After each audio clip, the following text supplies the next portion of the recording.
India में एक 38 साल एक ब्यूरोक्रेट था उनके, Shankar, S C Shankar something. तो वो रिटायर हो गया तो उसको मोदी ने टेलीफोन किया। तो उसने कहा जी हम आपको अपना वजीर खारजा लगाना चाहते हैं। उसने कहा जनाब मैं तो सियासतदान हो ही नहीं। उनका फिक्र ना करें, हम गुजरात से सीट पे आपको इलेक्शन लड़वाएंगे। मैंने उसको बात करते देखा एक फॉरेन जर्नलिस्ट से, बट साहब प्यों प्यों के जिन्होंने कहते लित्र मारे सी हो। इंडिया जो है वो न्यूट्रल है, एक तरफ वेस्ट का इत्तेहादी है, फिर दूसरा आंखें भी दिखा रहा है आजकल इंटरनेशनल कम्युनिटी को। और अगर मैं तो अक्सर मुलाकातें होती रहती हैं, बातें करता रहता हूँ इधर उधर, एंड आई हैव नोटिस्ड, और ये बातें हो रही हैं कि भाई इंडिया जो है वो थोड़ा एग्रेशन शो कर रहा है। ठीक है जी। जिस तरह के डॉक्टर जयशंकर ने अगले दिन इजिप्ट में ये कहा कि इट्स नॉट मी, जो मैं सख्त बातें करता हूँ, मैं ऐसा नहीं हूँ, लेकिन मैं मुल्क की बात कर रहा हूँ। ठीक है। सो इस दुनिया में जलील ख्वार कर दिया कि हमारा प्राइम मिनिस्टर जा जाके गली गली में कह रहा है अरे मारे गए हैं, अब भूखे हैं और बटी साहब। India has reach to the point, वहां पे जो डॉक्टर जयशंकर है वो बाबा हो गया है। मतलब उसने पूरी जिंदगी वो as a career diplomat, no as a foreign minister.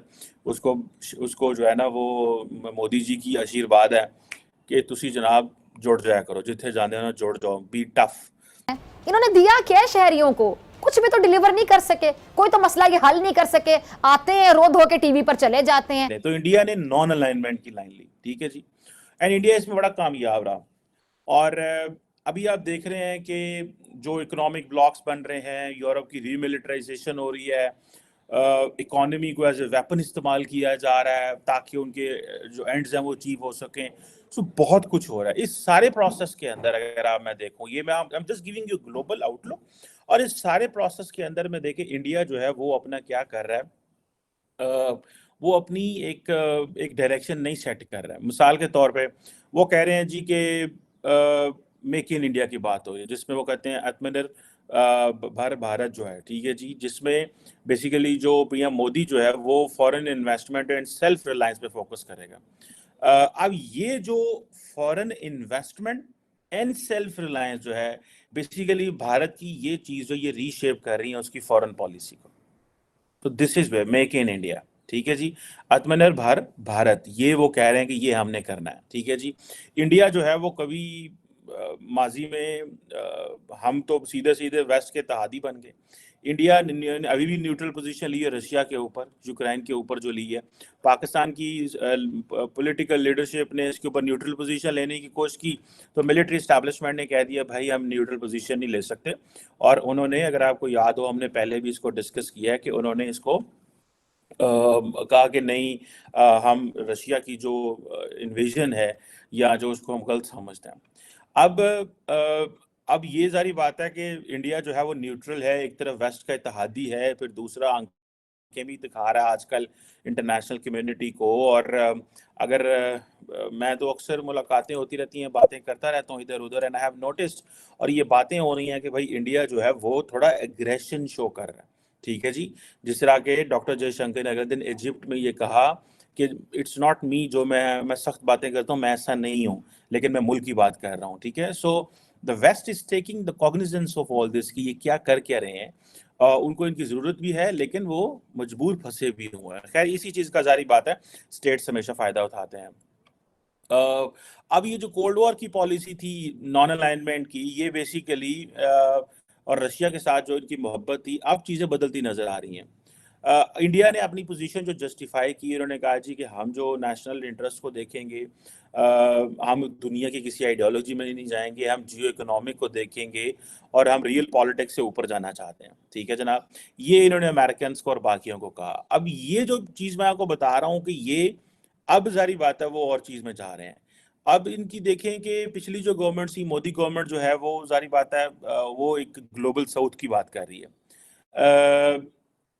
अब आपको मजे की बात बताऊं, ये बड़ी इंटरेस्टिंग डिबेट है। पाकिस्तान में तो कोई बंदा इस पर बात नहीं करता, क्योंकि हम ज्यादातर बात कर रहे होते हैं इधर उधर अरलू फरलू जिन्होंने गल्ला कहते ना, एवं कंधा ना मारन डे हैं, कोई पता नहीं क्या हो रहा है बस। मतलब हमारे जो एकेडमिशियंस हैं वो भी एजेंडा सारा ड्रिवन होता है कि होना टॉपिक तो गल ना कर ली है, टॉपिक तो गल। सो द रियल डेवलपमेंट जो हो रही है that is not being discussed any how. अब ये जो मोदी गवर्नमेंट का ये जो ग्लोबल साउथ की बात करना है, ठीक है जी, अब ये एक डिफरेंट चीज है। अब वो अब वो नॉन अलाइनमेंट की बात भी नहीं कर रहे। ठीक है जनाब। वो क्या बात कर रहे हैं, ग्लोबल साउथ की बात कर रहे हैं, और वो उसमें वो कह रहे हैं कि जी जो हम डेवलप कंट्रीज के पार्टनर बनना चाहते हैं। ठीक है जी। इंडिया में एक 38 साल एक ब्यूरोक्रेट था उनका, शंकर एस शंकर समथिंग, तो वो रिटायर हो गया तो उसको मोदी ने टेलीफोन किया।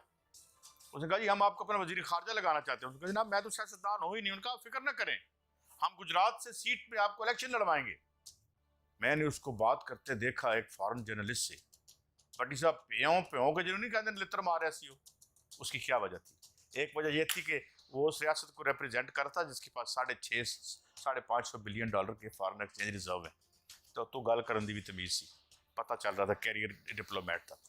हम क्या कर रहे हैं? ये जो हमने नलायक लोगों को यहाँ मुसल्लत किया, और जो आप बार बार कहते हैं कोई करप्शन कोई फर्क नहीं पैदा, your this doctrine of corruption has brought us to the knees। इस दुनिया में जलील ख्वार कर दिया कि हमारा प्राइम मिनिस्टर जा जाके गली गली में कह रहा है मारे गए हैं, अब वो क्या हो। भट्टी साहब ऐसा मैं गुजारिश करता, सदारती निज़ाम की भी आप बात कर रहे थे, आप फलां भी कर रहे थे और अब कर रहे थे। मोदी ने भारत हमारा दुश्मन मुल्क है और रहेगा जब तक वो मकबूजा कश्मीर को यूएनओ के मुताबिक नहीं करता, लेकिन वो मुल्क का सोचा। बिलावल भुट्टो सब नहायत काबिल एहतराम होंगे, काबिल इज्जत हैं, एक पार्टी के सरबराह है, मोहतरमा शीर बेनज़ीर साहबजादे हैं, लेकिन फॉरेन पॉलिसी में उनका क्या एक्सपीरियंस है? देखिए तजर्बे का अल्टरनेट कभी नहीं होता। हम जिस कुर्सी पे आप बैठे हैं ना, घूम रहे हैं और मैं झूम रहा हूँ, इस कुर्सी के 2 पेच नहीं मैं लगा सकता। जूता जो पहनते हैं ना, चाहे वो आप 10 लाख का पहने या 200-500 रुपए का, जूता हम बना नहीं सकते। बदकिस्मती है हमारे सियासतदान अकले कुल हैं। जो अकले कुल होता है वो अकल से आरी हो जाता है, कहता ना यही एक वहम था, मैं बड़ा अहम था। जब आप इकॉनमी में इसाक डार साहब को लगा देंगे, ठीक है ना, आप किसी एक्सपर्ट आदमी को तैनात ही नहीं करेंगे, आप अपनी पर्सनल पसंद और नापसंद पर लोगों को नवाजेंगे कि ये मुझे क्या फेवर देगा। जब आप हुकूमत बनाते हुए खारजा पॉलिसी, इकॉनमी और दीगर मामलात में सियासी जमातों का हिस्सा रखेंगे, उनकी काबिलियत को तरजीह नहीं देंगे, तो ताकतवर तो हमेशा सच्चा होता है और मुलाजम बेचारा हमेशा झूठा। अच्छा, अब एक ये ट्वीट में आपको दिखाता हूँ और फिर मैंने एक बड़ी अहम बात प्रोग्राम क्लोज करना है। ये सुनाए जी, ये कोई मैशदान जो फरमा रहे हैं कि एक तो वो गप्ता की बात कर रहे हैं ना, जाहिर है वो तो उसका तो कोई भी मुलाजम IMF का हो सकता है, वो इंडियन भी हो सकती है, कोई और भी हो सकती है। तो ये है कि इसका मतलब ये है कि Pakistan on the brink of default है, यानी बिल्कुल किनारे पे है, क्योंकि इसके जो बॉन्ड्स हैं